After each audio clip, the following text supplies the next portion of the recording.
closest he ever has to acknowledging Russian hacking, but denied his government is involved. Here's Homeland Security correspondent Jeff Begase.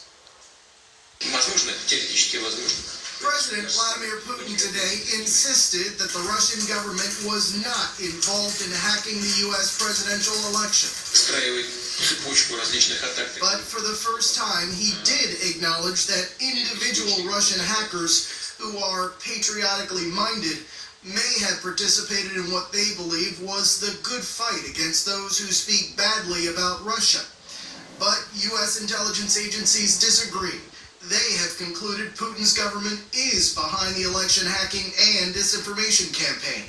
He's trying to sort of create some plausible deniability. Brett Padres is a cybersecurity expert who has consulted for the CIA. Was there anything that he said that really surprised you?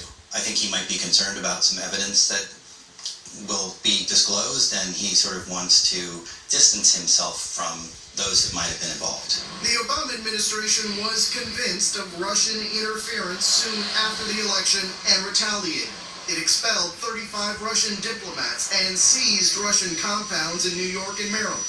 At the time, Director of National Intelligence James Clapper was surprised the Russians didn't respond. No sort of reaction from them. It was very curious. The FBI's counterintelligence investigation is trying to determine whether the Russians were given assurances by people associated with President Trump.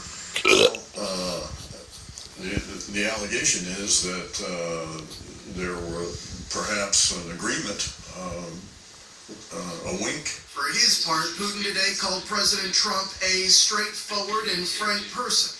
He said the hacking allegations are a plot to create an atmosphere that makes it impossible to solve common problems.